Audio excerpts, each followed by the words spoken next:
Keri, good to see you. I caught up with you last year when you had a few horses over running Ireland. All went well last year here. You got a winner as well. Yeah. It all kind of started last year when I was here. Yeah, it was a good stint, and back here now buying a few.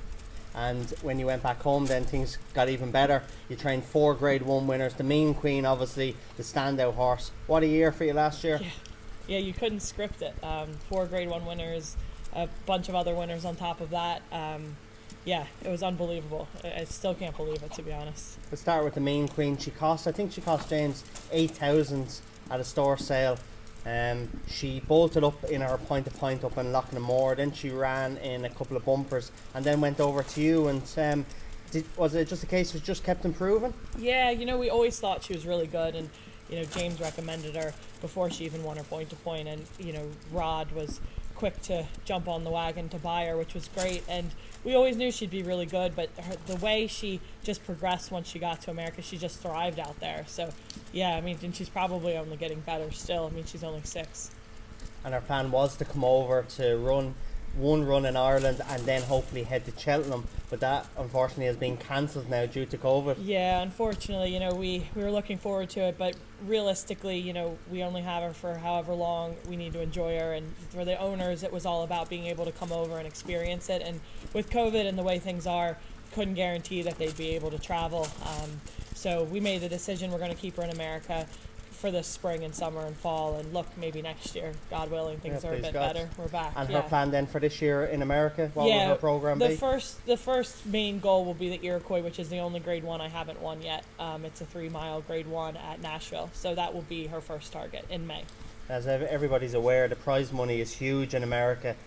That's a massive bonus to those owners, isn't it? When they invest so much money, they're able to get so much back. Exactly. Like, she's already paid for herself with her wins last year and then some. And it's the same. She'll be running for $150,000 or $200,000 in her first Grade 1 of the year.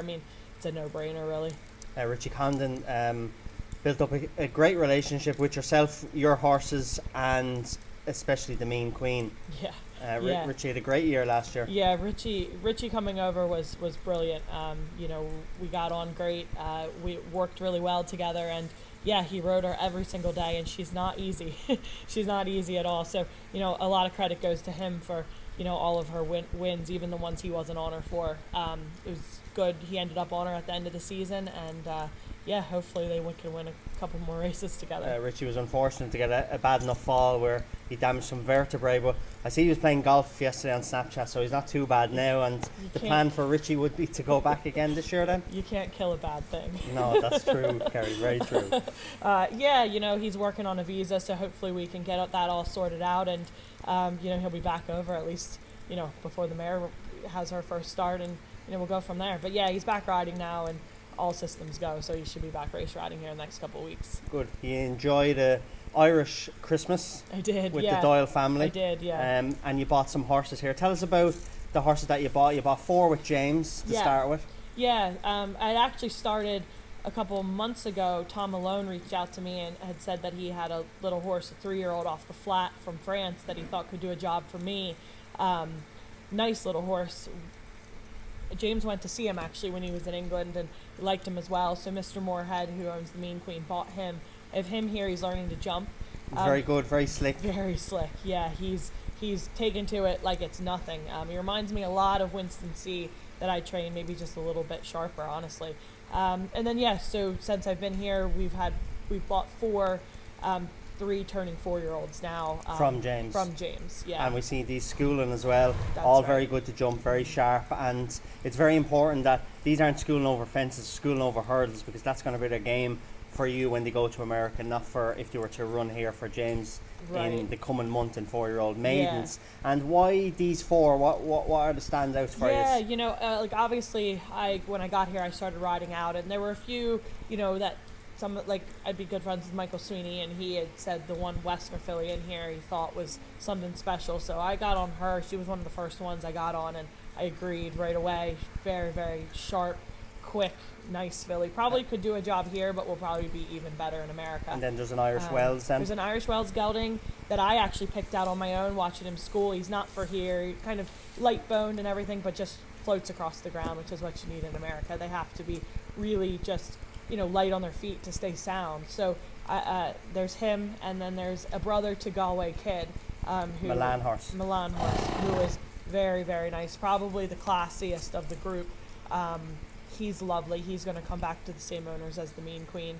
And then there's a Diane filly, and you can't go wrong with that sire. I trained one that's all right. So exactly. And she's lovely.